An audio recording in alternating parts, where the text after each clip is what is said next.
If you enjoyed this podcast, please subscribe, like, and share so we can find others like yourself. BitcoinProsperityPodcast.com.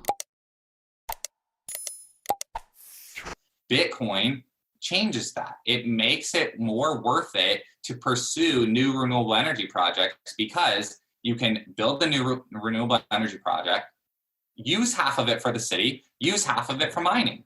And if the seasons change or if the energy uses of the city changes, switch it back and forth. Cities are not bad. Let's run our cities on renewable energy. That's awesome. But then when the wind is blowing and the city's already turned on, then switch it over to Bitcoin and start securing the decentralized economy so that we don't have to rely on central bank anymore. Welcome to the Bitcoin Prosperity Podcast with your host Gordon, that's me, and Faris from CoinCompass.com, enabling you to safely buy and securely store your Bitcoins. All resources are in the show notes and description, including our full disclaimer. Visit BitcoinProsperityPodcast.com to subscribe and discover other free content. Hello, everyone. Thank you for joining another episode of Bitcoin Basics Podcast. It is Friday, the 8th of May at 4:04 p.m. UTC time. So for anyone keeping attention, I'm still in New Zealand, 4 a.m. here on Saturday morning. Gordon, whereabouts are you? And can you introduce our special guest for today, please? Hey, Faris. Yeah, we do have a special guest, but just before we get to that, I'm still on the beach, of course. There's no lockdown here. Special announcement. This is our 50th Bitcoin Basics podcast. Yeah. So I will edit in some streamers and the applause right now. So well done, Faris. And thanks for joining us, Brian. Yeah. Awesome. 50 is a big deal. Yeah, it is. I said to Faris, if we get past 7, we're doing really well because apparently that's the average. Just before we begin, can you please subscribe, like our podcast if you're watching this, and same if you're listening to this via the podcast player. Share it on social media. That kind of helps us out, and it keeps our content all ad-free. We believe in open source education. So we don't want to have ads or sponsors or anything like that. So if you can share it, then it becomes popular, and then our content gets better. So it's a win-win for everyone. So please do that. And last but not least, we have a webinar, free webinar coming up in a couple of weeks. So head across to coincompass.com/webinar to sign up for that and get some more details. I could go through the proof recording as I usually do, but I think there's one more important stat, and the Bitcoin halving is 3 days, 8 hours, and 44 minutes, according to bitcoinblockhalf.com. So Brian, thanks for joining us today on our 50th episode. Before we even get started, what are you doing during the Bitcoin halving? So I think the Bitcoin magazine guys are trying to get 21 hours worth of streaming just around the clock for that. So I'm probably going to tune into their thing. And again, smash the thumbs up for those guys and do that. Just echoing what you said. I just appreciate everyone that's willing to, get on YouTube and do the thing and spread information. So try to tune in and just participate in conversations just like we're doing today. So I would honestly celebrate by market buying Bitcoin and flip around to as many different YouTube channels as you can. That's an awesome idea. Maybe Faris and I will join in as well. So usually what happens is Faris and I have been following someone for a while or listened to podcasts and stuff like that. But to be honest, Brian, I came across your website, surplusbitcoin.com, which we will, I'm sure I'll talk about later. Then I said, oh, this looks interesting. Then I looked at your Twitter and said, this guy's a cool cat. And then I had a look at YouTube and I go, we have to absolutely interview Brian. So without further ado, Brian, who is Brian Harrington? Yeah, I appreciate it, guys. Yeah, so Brian Harrington, I live in Anaheim, California, and I've been in Bitcoin since about 2015, and I'm here for the revolution. I'm honestly thankful every day that I can wake up, pour my coffee, come to the desk, and talk to guys on YouTube, talk to guys on Zoom, talk to guys on Telegram, and just further this thing, because Bitcoin is non-political money. We're separating the money printing from the politicians. That's why I'm here. And just the game theory of number go up, and how it interacts with energy and just everything. That's the reason why there's so many YouTube channels, and that's the reason why the guys and girls that are interested in this are so obsessed about it, is because it can be sliced and diced so many different ways. So that's why I'm thankful just for every single person doing this on YouTube, doing this on podcasts. I professionally, like, I used to work on a lot of political campaigns. You know, I'm a marketing consultant, and I just like social media. I like media, and I like drawing attention to things. Like attention is currency. And being able to grab it and being able to do something with it and being able to help grow a community of people is a currency and is powerful. And I realized I was doing that for politicians, and the politicians weren't really a part of what I wanted to be a part of. And like, honestly, like this virus stuff has really like pulled that into focus for me, that like I'm here in the US, there's thousands, not exaggerating, thousands of city council, state assembly, county supervisors, federal representatives that when push came to shove had no interest in standing up for the rights of private property or small business owners. And like that, like I have a really big issue with that. Like that's, so I'm not really contributing as much energy to that red team versus blue team game anymore. I honestly am not. Like, I really believe the solution is switching the currency. We need to switch off the dollar standard onto the Bitcoin standard. And that's not, and then people can argue about like, well, when's that going to happen? How's it going to happen? Look, again, slice and dice it however you want. That's the direction. And if you can put $10 a month into Bitcoin, do it. Like, okay, you don't think it's an investment. That's fine. Then it's a political donation. Like, I don't care what you call it. Like, help us move towards a free society. I couldn't agree with you more, Brian. And it's interesting how different people come to Bitcoin from different aspects and walks of life. And as you said, guys, dollar cost average. Don't try and put your house on it and, call the tops and the bottoms or whatever that. Just dollar cost averaging every month, every week, however you're going to do it, and just get into it. So, Brian, how did you first get into Bitcoin? Did you mine it? What was your experience in buying it? How did you first get started? And what was that sort of light bulb moment? Yeah. So I've come to realize this recently. Like my dad and I have always just been into doing different stuff online. You know, I've gone to different conferences with him and we just shoot blogs back and forth. And so, yeah, like we bought just on Coinbase in January 2015. I come to find years later that he had tried Gox and had just never even told me. And so that kind of soured him on it for a while. But then when Coinbase happened and brought, a little bit more legitimacy to it, we both did it again together. And so we've gone through the flows of, being hyper-focused on it, not being hyper-focused on it. And like the last few years for me have been just like really on it all the time. And I've just been kind of feeding information back up to him. Awesome. So did you buy Bitcoin through Coinbase? Was that your first experience? Yeah. So January 2015, Coinbase. I don't recommend it anymore. I think there's a ton of better on-ramps. Like, go find a Bitcoin-only on-ramp. Go find like one that's regionalized specific to you. Use BISC. Like, use BISC. Buy non-KYC. Figure out how to do it. Like, build local trusted trading partners. Figure out how to do it. That's my message. Like, my message to anyone who doesn't own any sats, and you're in the US, download Cash App.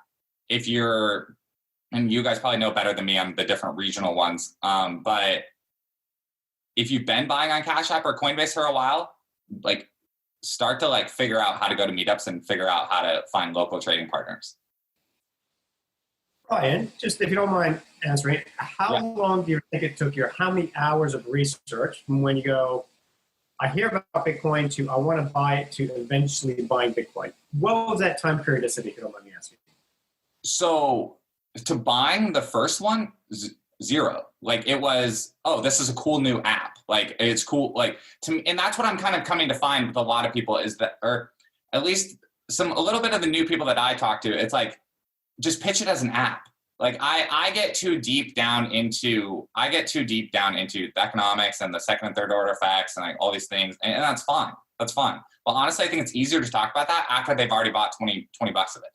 Like, and so that's the way that I try to talk to people about it now is like, look, Postmates is legitimately a good app. Get food delivered to your house. Look, Cash App is legitimately a good app. It's better than Venmo.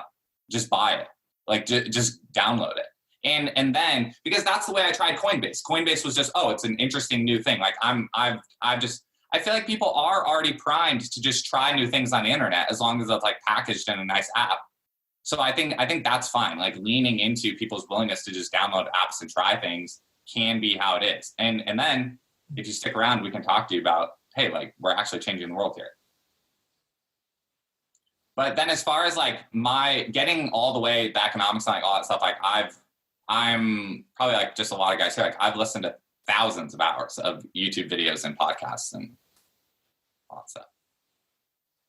Yeah, no, that's why I bring it up, because to me it was 3-4 hours a day of researching the Bitcoin for several months before I took the plunge. And even when I took the plunge with all that research behind me, it was still a bit of frightening prospect, because this thing is still deregulated. Governments don't like it. And yeah, I do like that you use the word revolution, and unfortunately it's probably still a misunderstood word. People tend to think it's violence inciting, which it isn't. But we've had these revolutions through history: separation of church and state, and like the Industrial Revolution, which brought about the middle class. And this is where we are today with Bitcoin. It is the getting away from a kleptocratic society into, no, we need to learn how to manage our own money. And I don't think people are realizing just how much damage central banks are causing, especially right now. Yeah, absolutely. And that's why, and you just tell people, just Google the Cantillon effect. Google Cantillon effect. People that get the new supply first benefit more than people at the bottom of the barrel. And that's, I think it's awesome. I think it is awesome how it can be pitched as a conservative thing and a liberal thing at the same time. Like, look, like Ron Paul and his crew have been talking about this for years. And then also, like, this is the message of Occupy Wall Street. Like, the wealth gap is a problem. And I don't care if that's a conservative talking point or a liberal talking point. And I don't think that's an anti-capitalism talking point. It's a problem that the capitalism in the United States honestly has nothing to do with free markets. It has to do with regulatory capture. That's it. And so, and the fact, like, this bothers me. The fact that, like, guys my age to just, like, sit around on Twitter and throw around the term regulatory arbitrage, like, so casually is like, dude, what? Like, that doesn't make any, what does that mean? And why do I need to know what that means?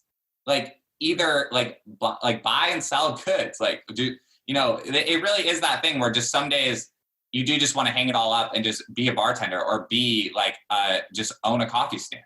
Like, and if it were that, but you can't do that. You can't just simply own a coffee stand and, like, stay even with inflation. You can't just buy and sell something and stay even.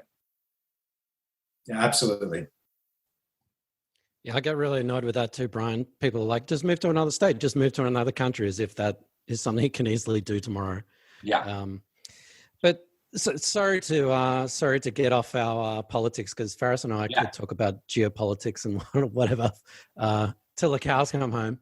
I really liked one of your videos, how you mentioned Bitcoin, like kind of like two kinds of Bitcoin. There's the KYC in Bitcoin, and then there's non-KYC in Bitcoin. And I thought that was really good. And I promise listeners and watchers, this is the last time I'll plug it, but Faris and I are running a free webinar on how to safely buy and securely store your Bitcoin. And we will go through some of the differences between the different exchanges, KYC exchanges. And Brian mentioned BISC, which is a program that you can use. A lot of people are probably familiar with HODL and local Bitcoin. So we go through all that. And we won't go down the rabbit hole of CoinJones or all that sort of stuff. But I think that's really important that, let's not get too ideological. But yeah, when you are buying Bitcoin, there's a world of difference between buying Bitcoin on a BISC or a Binance or something like that. So guys, that is super, super important to realize. So we actually had you on to talk about mining. This is awesome. We've talked about mining before, Brian, but Faris and I, probably me, go down many rabbit holes. So it's always good to have someone else explain something.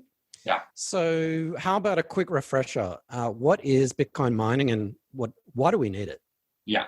So just mining is the process of verifying transactions. So in the legacy system, if I have Bank of America, and Gordon has Wells Fargo, we send the transaction back and forth, and it's Wells Fargo and Bank of America servers talking to each other. We have to pay fees, and because they have to keep their buildings running and their servers running and all those things running. And so it's verifying, one ledger on this side, one ledger on the other side. Bitcoin, as like we all know, is a single ledger that's moved to everybody's node. Mining is just the process of the computers verifying that double spends aren't happening and that the coins are moving from one address to another address. And the reason why miners are incentivized to do that is because blocks of transactions are released every 10 minutes, and then the miners are incentivized. So miners are just specialized computers. Just whenever you hear the word miners, it's just a computer. And they're incentivized to spend their electricity and spend their resources to be attached to the network, because every 10 minutes, there's a block reward. The block reward, there's two parts of the block reward. One part is the block subsidy, which are new coins moving into the supply, and the other part is the transaction fees. And so that gets into why the halving is so important, because the halving is a event that happens every 4 years where the block subsidy gets cut in half. So the new supply of new coins gets cut in half. But the transaction fees do not get cut in half. The amount of coins in your wallet do not get cut in half. Bitcoin is not stocks. It's not a stock split. Bitcoin is money. So the coins in your wallet, coins under your control, they are what they are. And so the halving is about the new supply, and mining is about verifying transactions moving from one person to another person. So why can't we verify those transactions in a, energy efficient fashion? So I would argue that it is an energy efficient fashion. And I would argue that I had the question written down on my side too. The network can work with any amount of miners. We don't need, when you see some of these stats about, oh man, the electricity usage compared to this country, or this is unsustainable. What you need to understand about Bitcoin, and this is a good reminder for me and just everyone, Bitcoin is open source software. So often when we talk about Bitcoin, on these podcasts and things, we do, even look where we enjoyed going. I love talking about the politics of it, and I love talking about the macroeconomics of it and all that stuff. And that's a totally rabbit hole, big conversation that can happen. But bringing it back, Bitcoin is open source software, and the software can work at any level of adoption, at any level of miners being plugged into it. That's the beauty of the whole thing. And so the difficulty adjustment will move up or down based on how many miners are worked, based on how many computers are securing the network, and the blocks and the transactions will still be released every 10 minutes. That's what's beautiful about it.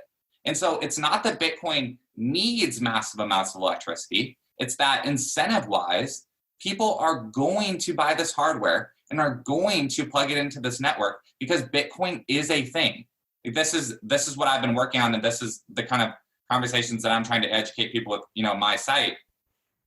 Bitcoin is the electricity buyer of last resort. Entrepreneurs are going to do this because the network has proven itself. Bitcoin has been around for 11 years now.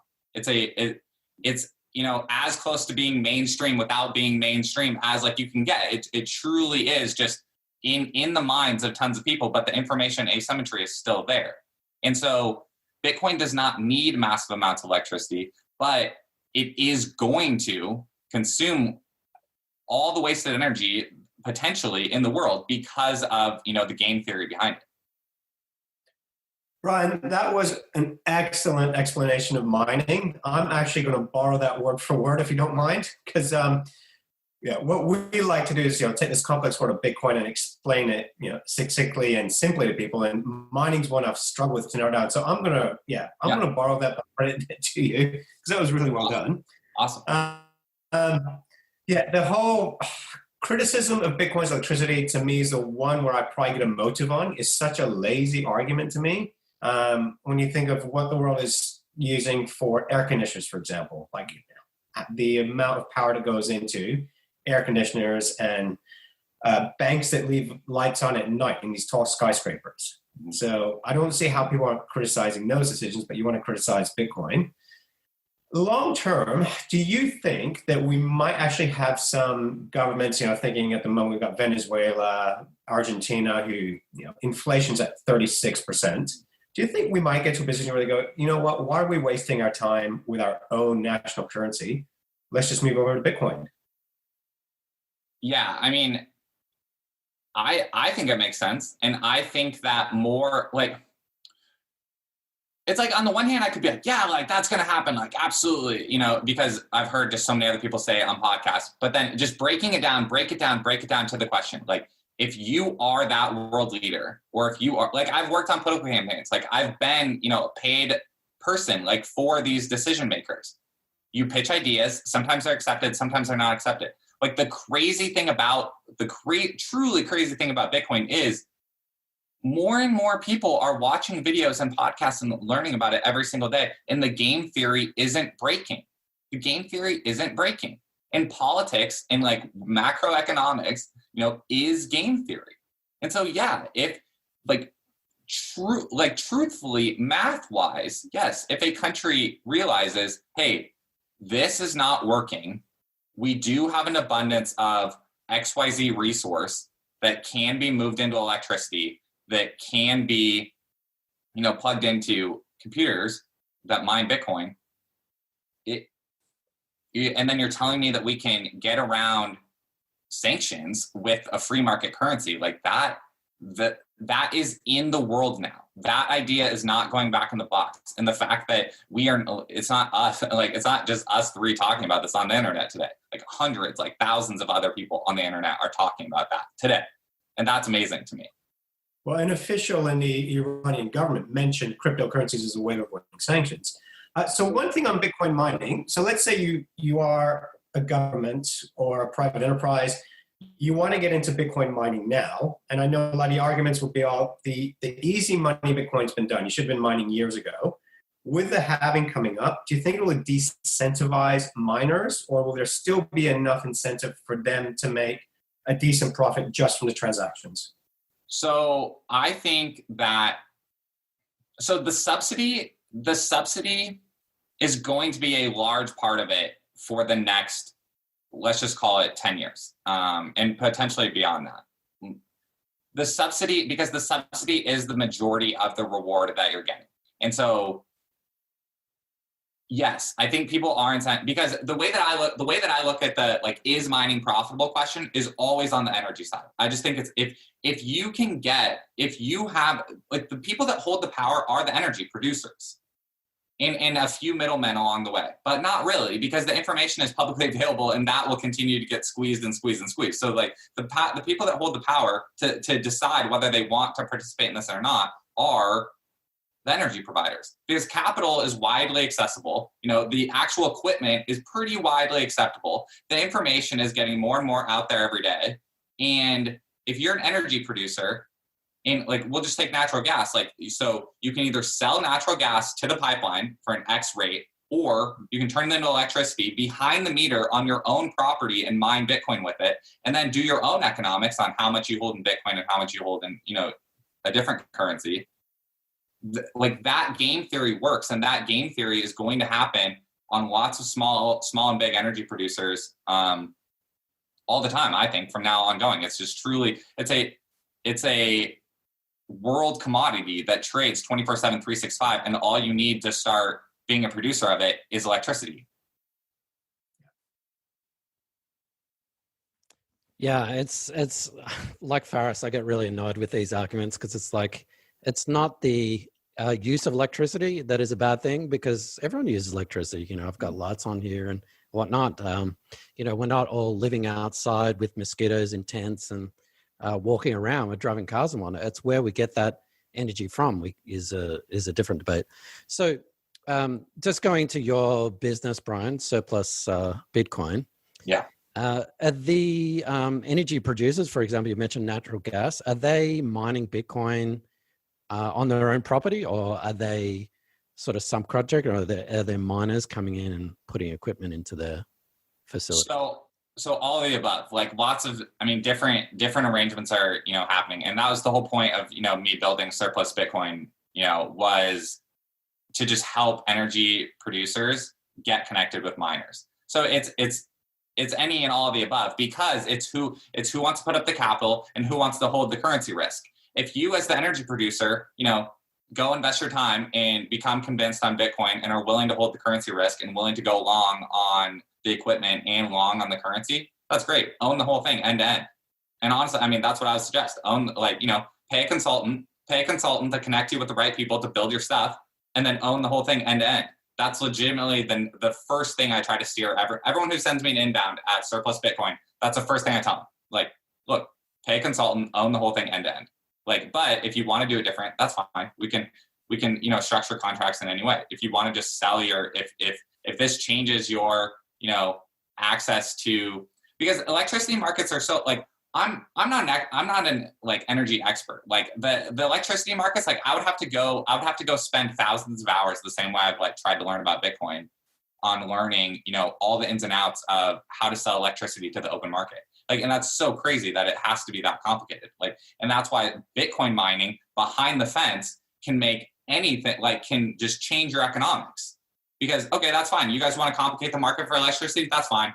We'll keep it in, like, we'll keep all our energy on this property then and, digital pipeline it into whatever we want now.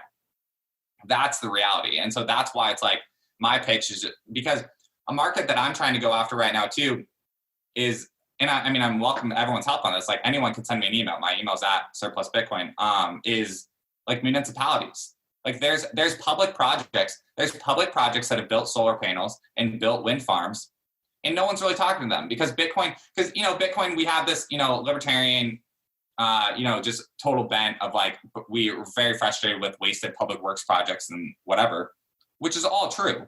But if the equipment's sitting there, I mean, let's put it to use. Like curtailed solar, clipped solar, curtailed wind. If the wind is blowing and the batteries are full and the lights are on at the city or they don't need them right now, got to reroute it to the miners. Like it really is just it sounds oversimplified, and there's hiccups and you got to figure out what happens at their site and, whatever. Like that can all be overcome. And so if you're a small independent, energy producer, I just would say, look at it. Like I honestly believe, because if you can turn a zero, but the whole thing with like flared gas, if you can turn a zero into a more than zero, that's like what being an entrepreneur is. Do you want to learn how to safely buy and securely store your Bitcoins? CoinCompass.com is running a free 2-hour webinar on Sunday, 31st of May. To register and for more details, visit CoinCompass.com/webinar. So I think with America, obviously you've got your state jurisdictions and you've got your federal one. And from what, just being in New Zealand, where it's very different, we basically got a population of half of LA here in the whole country. So from what I'm gauging, just from being on the other side of the world, is that you have some states that are now basically saying, okay, blockchain and Bitcoin are the future. We want to start incentivizing this. We actually want to start creating an industry and jobs. But from the federal level, they're like, no, this thing is a threat to, the US dollar, the petrodollar system. So am I accurate in seeing it that way? You've got the states, some states wanting to do something with it, and the federal level is just trying to clamp down on it. Directionally, that maybe that's true. I don't frame it like that. I think at the federal level, they aren't paying attention to it. I just think because of just, the virus now most recently, but also just the total market cap being where it is, I don't think that it gets that much attention paid to it. And I also believe, I kind of agree with the theory that the whole like altcoins and like enterprise blockchain stuff really kind of confused like just everyone involved with government at all, that they don't know that there's a difference between Bitcoin or any of this other stuff. Like they truly believe that, Facebook Libra or a central bank cryptocurrency I think they truly believe that those things will win the market. Like that the market, because everyone claims to be free markets. And so they're like, oh yeah, like that's fine. Like some crazy people made Bitcoin, but like Libra is, that's the MySpace. Libra is better. So people are just going to go with Libra anyways. I just think that like we know if you just study the history of money, like I don't see that happening. And so I understand that there's people that do, but that's fine. And like, honestly, that disagreement continues to like provide cover for Bitcoin to continue like growing and growing. So that's why I think it's happening at the federal. At the state level, at the state level, the only example that comes to my head is the state of Wyoming. Like the state of Wyoming has been truly like their like follow Tyler Lindholm on Twitter. One of their state representatives is just truly focused on creating free laws, like just getting rid of impediments to using free money. Like that's what it seems like from up there. And so that's cool and that's refreshing to me. Okay, cool. Yeah, because it's something that, to me, living in New Zealand, where 80% of New Zealand's electricity is hydro powered, so very, very clean. And to me, it's like, how are we not mining Bitcoin here on a huge level when it's such where you have clean energy? Yeah, I think it's just new. I think it's just new. Like it's just so hard to get bureaucracies to adopt innovation. Like if we just come at this from pure, because this is what I'm doing over on the public affairs side, is just trying to paint it as a true, like, look, this is a technological innovation. But like, this is me put on the suit for a minute. Look, this technological innovation has happened. Like Bitcoin is a world trading currency, but you don't need to know or care about Bitcoin.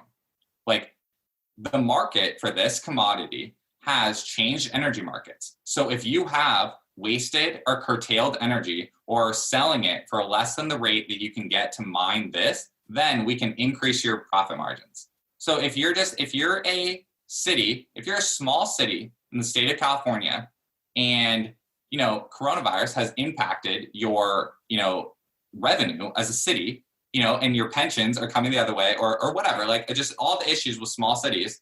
But for whatever reason, 7 years ago, you spent $40 million on solar panels that now are only running at 50% capacity because the economics of clean energy, can't pipe it to the city in a like economical way. Then, okay, for XYZ capital investment, put these small modular data centers here, sign a contract with a company that will take public-private partnership that will pay you in fiat and, fix the margins of your city. Like that's kind of more my like suit, like in the box, like, look, this is a technology thing that is happening. Here is how you can help the margins of your municipality.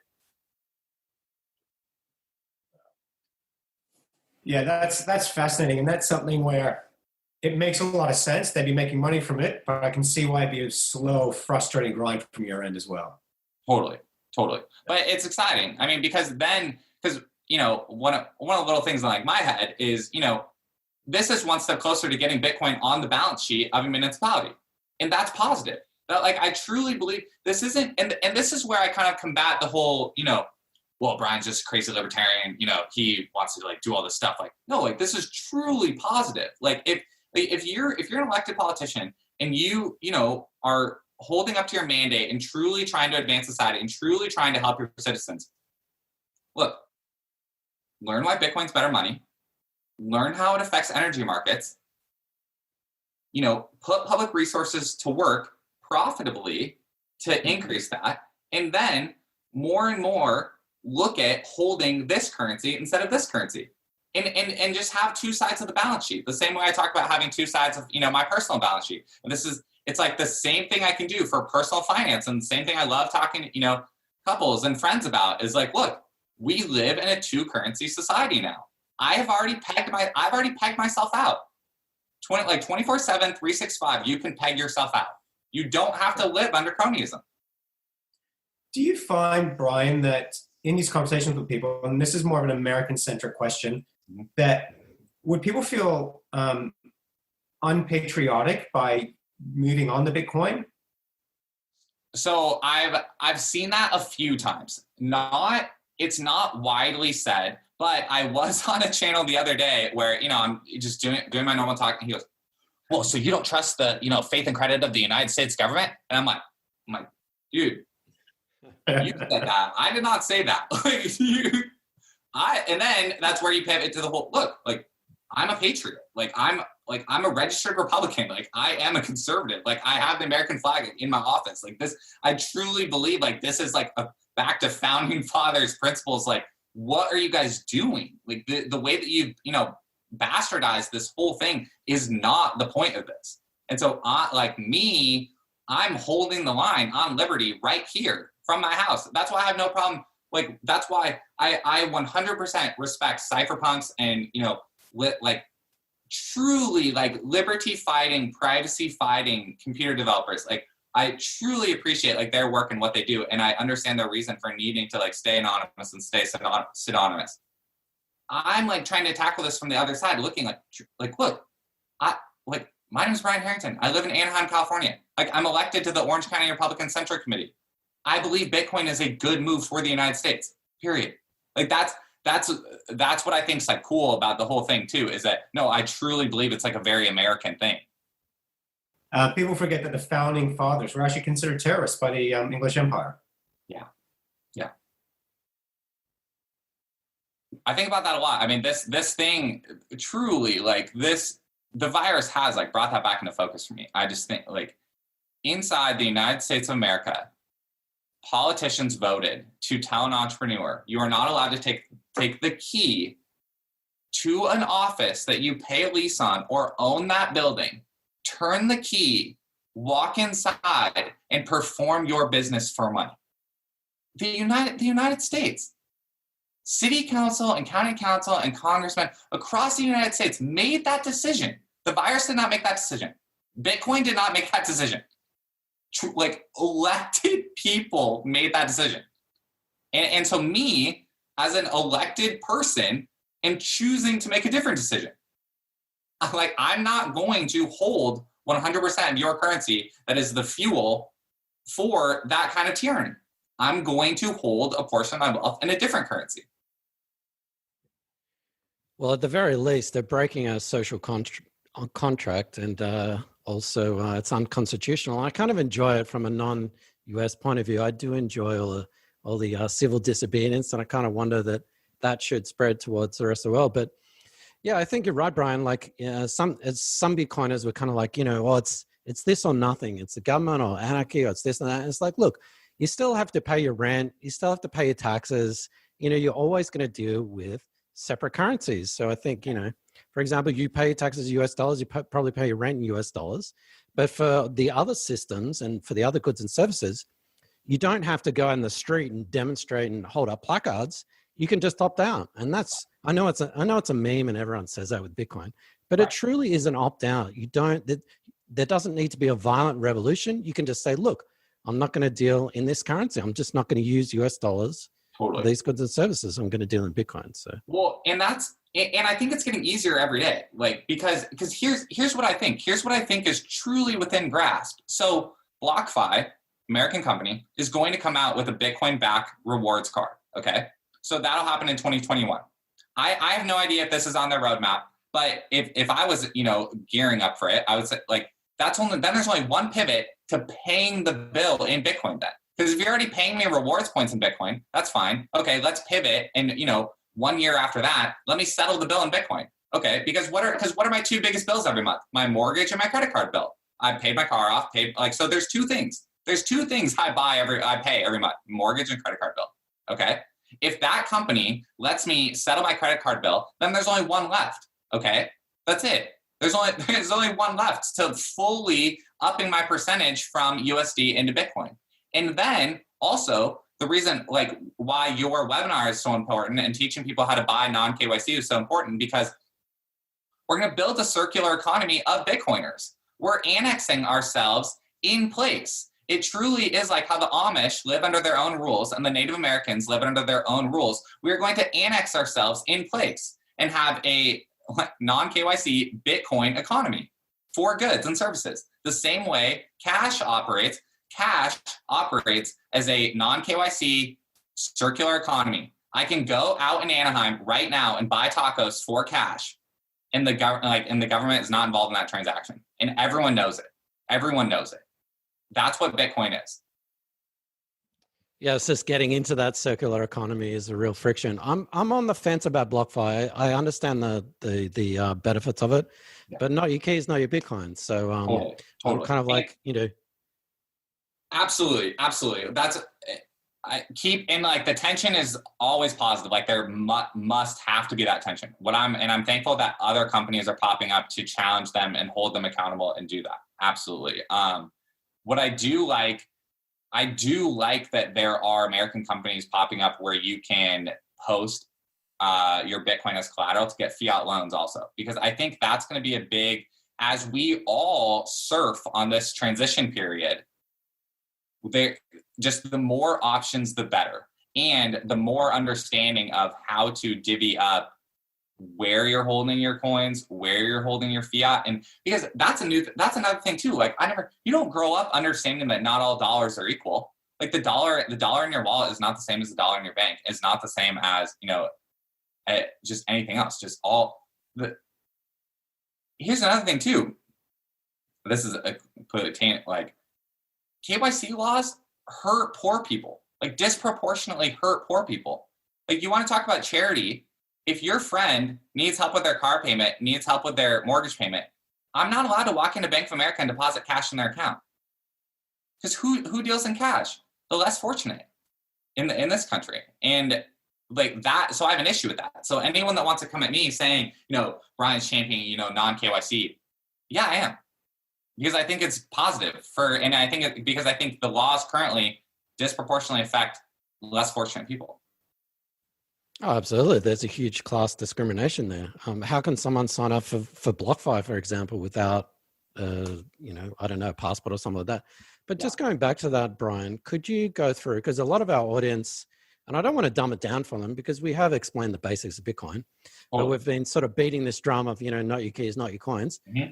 But I'm not saying that's not a good use case, because I do think BlockFi actually has a good service, and I'm potentially going to try them myself.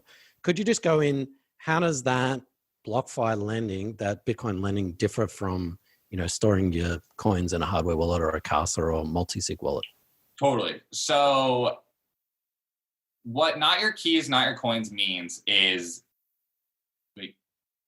Bitcoin is a bearer asset. There's no, I'll break down even more without any buzzwords. Like Bitcoin is the money.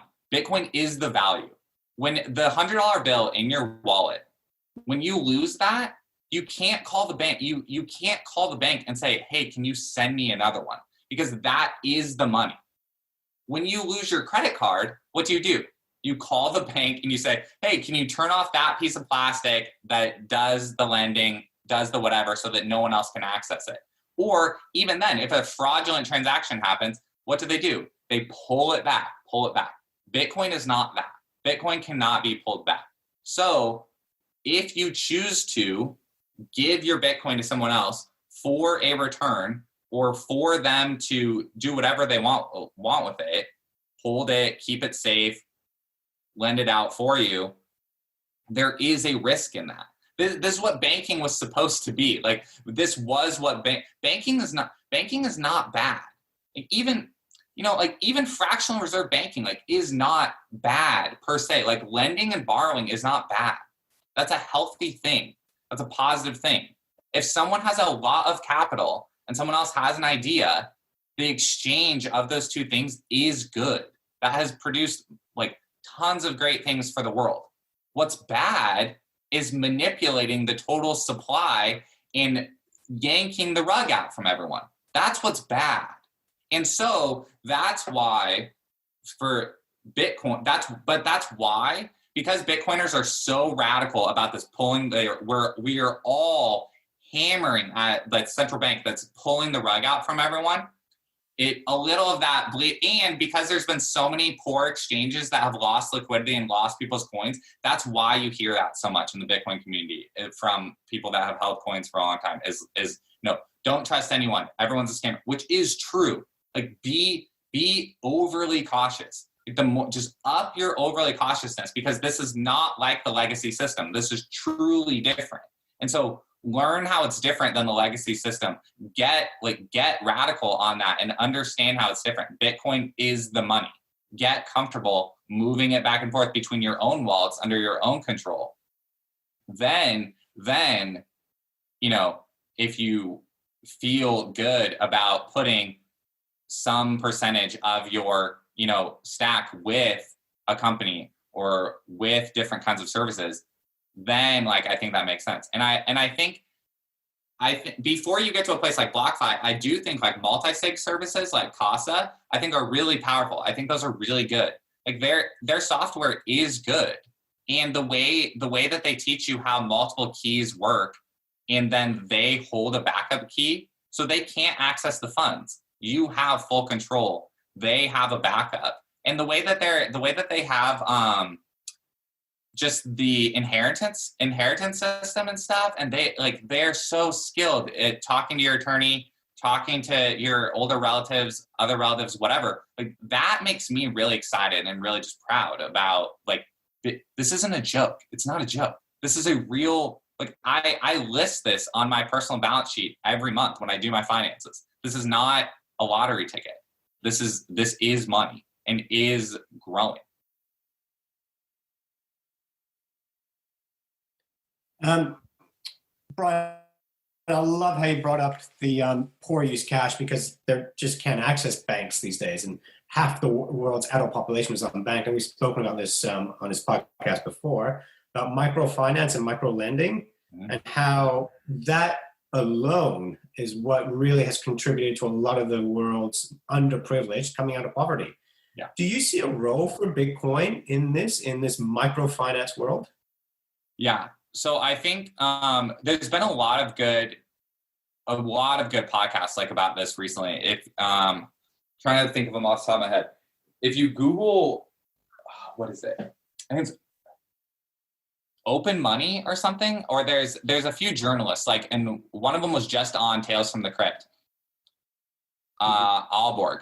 There's a bunch of good journalists talking about this, and they talk about how Bitcoin is being used as a rail right now to move money around and move it in and out of different things, and help people, live in dual and triple currency world to pay their bills, to start businesses, to do that. So yeah, absolutely, I see that happening, and that makes me excited to be someone who holds Bitcoin also, because I want to be entrepreneur that can do that for others in the future. Because the dollar already I think this is grounding for Bitcoiners also. The dollar already does that also. Because the dollar is strong compared, look, last weekend I was out on the street, yelling about how the dollar is broken and Bitcoin is the future, because it is. But is the dollar strong compared to all the other world currencies right now? And is the dollar eating the world right now? And all these other smaller countries are being dollarized because people are fleeing to dollars. Yes, that's happening. Also, is a entrepreneur in a different country able to sustain the volatility of Bitcoin currently? Probably not. Probably not. But does that mean the whole thing isn't working? No. The thing is happening. And so if Bitcoin can help people get dollars right now so that they can be a better entrepreneur, I think that's awesome. I think that's great. And I think, so I that does not bother me. But I think it is good. I think it is grounding for Bitcoiners to understand that, look, it's there's a light at the end of the tunnel, but it's not, it's not close. It's not happening instantly. And so don't hold people's feet to this, especially around the world. I totally understand, even the way that I've been talking to you guys is very US centric. I have a very US centric view. So I don't want people to come across what I say and just mean oh dang, if you're not, holding Bitcoin the way that Brian's holding Bitcoin, you're doing it wrong. No. The Bitcoin is software. If you can use it to create freedom in your life, that I'm very excited about that. Very excited about that. Bitcoin is open source software, and it's a tool for freedom. Yeah, that's one thing we have to be aware of, because a lot of the apps that you get to use in the States, they're only available in the States, unfortunately. And so help me learn on that. Like that's honestly an open call for you guys. Anyone that's like watching this, like email me and let me know what the top apps, like give me the stack in your country so that I can backlink it. Truly. Like I have a couple of different sites. Like I blog at brianharrington.org also. And I talk to other people just like the way that you guys are doing, and you have your Bitcoin 101 backlink. Like I want to do that. So if you're in whatever country, send me what your stack is and I'll backlink it. Cool. Thank you. I couldn't agree with you more, Brian. And no, it's good. I mean, yeah, of course, your views are US centric, and Faris and I are from where we are. And I don't think Bitcoin needs to fix everything today.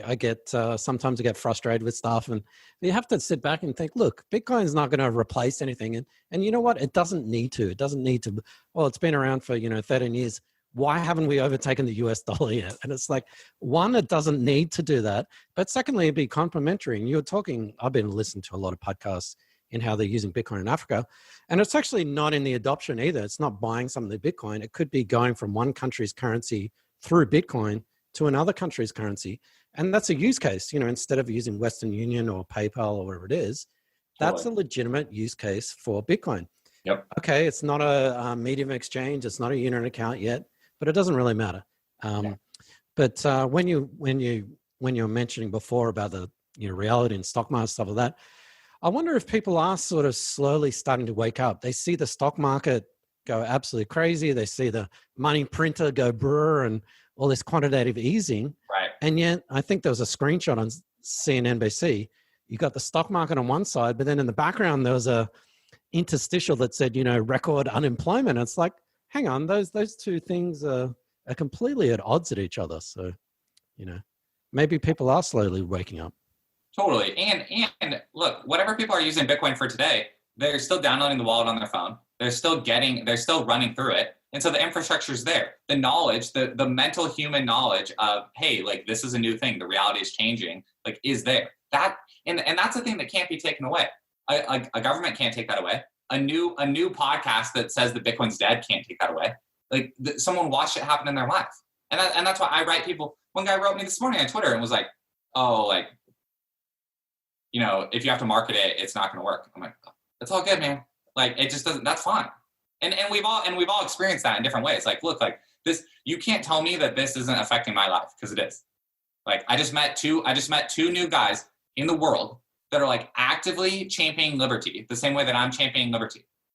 That's amazing. Yeah, the wrong question is, what have you learned about Bitcoin? It's no, actually, how has Bitcoin changed me? We would actually love to, because Faris and I were actually talking about a separate podcast, because we talk a lot about Bitcoin and investing and Bitcoin basics, but we'd love to have a sort of a more non-Bitcoin podcast. And you would definitely be one of our first guests on. So without, because I know we've gone on for a little bit, let me ask one more question just about Bitcoin mining. Yeah. And going back to some of the FUD, you talk about how Bitcoin's, killing the world and babies are dying and rainforests are completely being destroyed. One of the arguments, especially from other crypto people, is like, well, why do you need proof of work? Why can't you use proof of stake? Proof of stake, no mining, problem solved. So my answer to that is because proof of stake does not solve what I'm trying to solve. Like I'm trying to combat seigniorage. Like I'm trying to combat the Cantillon effect. And so if you build your system on proof of stake or of the current holders get paid XYZ percentage compared to new stakers, like I have a philosophical issue with that. Like that's why I showed up today. And that's why I show up every day to talk about Bitcoin, is because I have a philosophical issue with that. And so to me, it's just a non-starter. Like I can't even come at that from a computer science perspective or whatever perspective, because it's a non-starter for me. So just for those, perhaps we've even got some new listeners. There are only ever going to be 21 million Bitcoins. You can't do what the Federal Reserve is doing at the moment, or probably the central bank in your country, and print money infinitum. There is only ever going to be 21 million Bitcoins. And well, what about all these Bitcoin forks and copies and stuff like that? Well, you know what? If someone wants to say, we're going to double it, we're going to have 42 million Bitcoins, fine. You go off and that copycat coin, and guess what? No one's going to join that coin. So Bitcoin is here for the long term. It's had so many attacks so far. And, we can talk about a million amazing things about Bitcoin, but for me, it's the guarantee that there will only be 21 million Bitcoins. Yeah. So. Absolutely. That's the one sentence for me too, because that's completely contrary to everything else how the world operates right now. And so clinging to that one thing, that's it. If that and I think that's helpful for people. If people are, well, what would convince you to leave or stop talking about it? Like the hard cap breaking, period. Like that's it. Because that's why I'm here. Yeah, absolutely. So just to follow up that very last point, when we talked about proof of work, we've talked about that before many times, so I'm not going to go into that. But just like you see a pyramid or a castle outside, there's actually been labor. Someone has spent the time and the money. You can't fake that. So in the digital world, we have the opposite problem. You can easily copy MP3s or digital files infinitum. So that's the solution. That's the ingenious of Satoshi in that he solved that digital scarcity problem with proof of work. So you've got 5,000 other altcoins saying, we don't need proof of work. We have this thing called proof of stake, which means we can save the world. We don't have to do any mining. There's no energy consumption. But we're not going to go into technicals but that is flawed. The game theory simply doesn't work.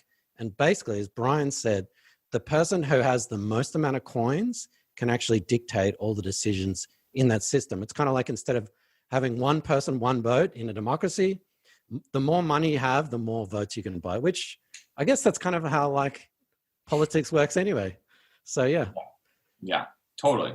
To hit, and I guess another thing on the energy thing is, and proof of work, proof of work is going to make renewable energy more profitable than it is right now. It truly is changing the economics of it because, on a super, super basic level, the reason why it's tough for renewable energy to, take off with adoption is because the amount of capital expense required to build the windmills and build the solar panels and build, the water turbines or just anything compared to, or even natural gas pipelines to get the energy to where it needs to go. And the how to sell energy, the users have to show up at the same time as the producers. That makes it hard. The market for that is hard. So the very fact that, and then, and battery technology, is not economical to be able to get that energy, move it to where it goes. Bitcoin changes that. It makes it more worth it to pursue new renewable energy projects because you can build the new renewable energy project, use half of it for the city, use half of it for mining. And if the seasons change or if the energy uses of the city changes, switch it back and forth. Cities are not bad. Let's run our cities on renewable energy. That's awesome. But then when the wind is blowing and the city's already turned on, then switch it over to Bitcoin and start securing the decentralized economy so that we don't have to rely on central bank anymore. Brian, that's crazy talk. You're talking that Bitcoin's not going to actually kill the planet, but Bitcoin is actually going to advance renewable energy technology?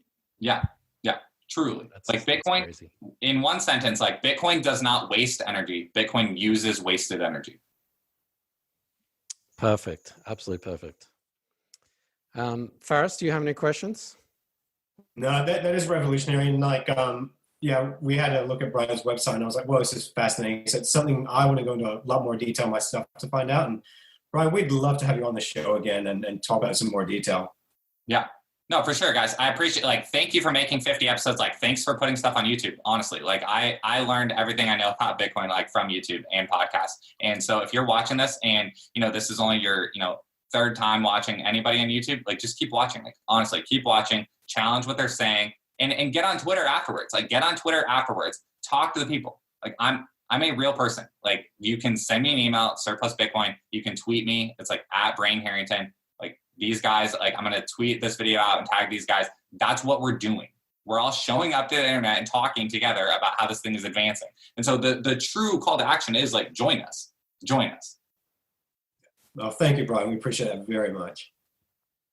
Thanks, Brian.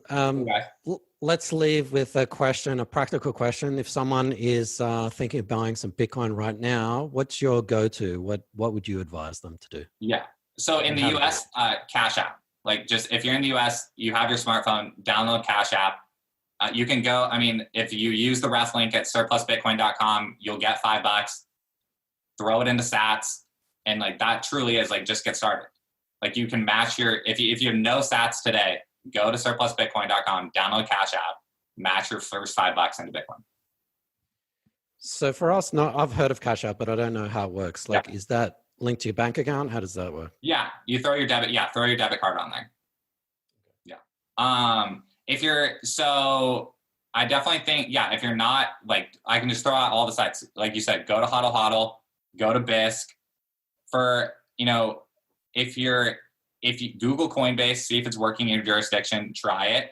Honestly, like BlockFi, I know how we talked about BlockFi. BlockFi is in like 120 countries, and they do allow wires now. I don't know if they have international wires, but I know that they're like building. And so even for BlockFi, if you don't want to use their interest account, that's fine.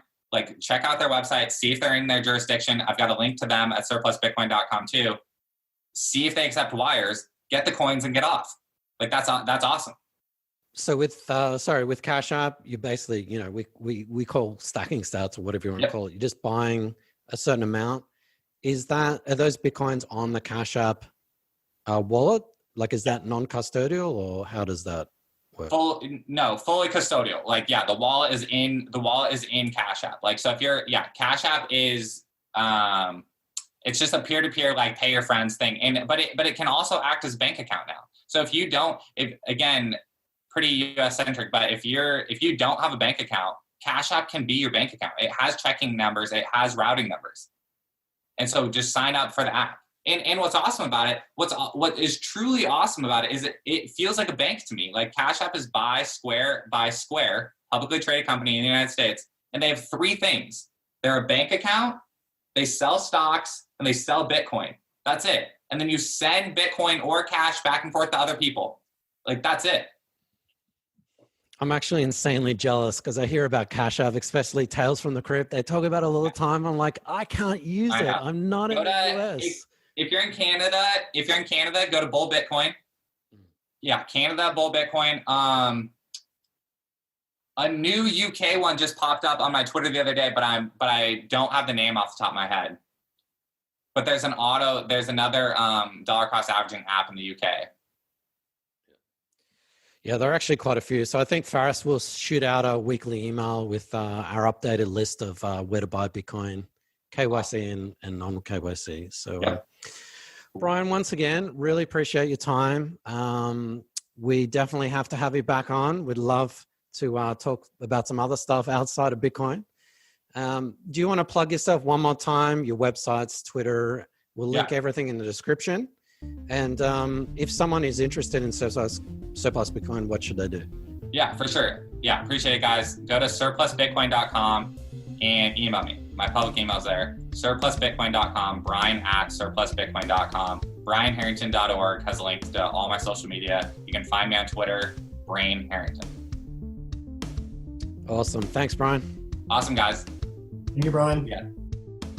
Thanks for watching or listening. Please visit coincompass.com/free to register to our socials and discover other free content. Subscribing, liking, and following helps this content remain ad-free. Until next time.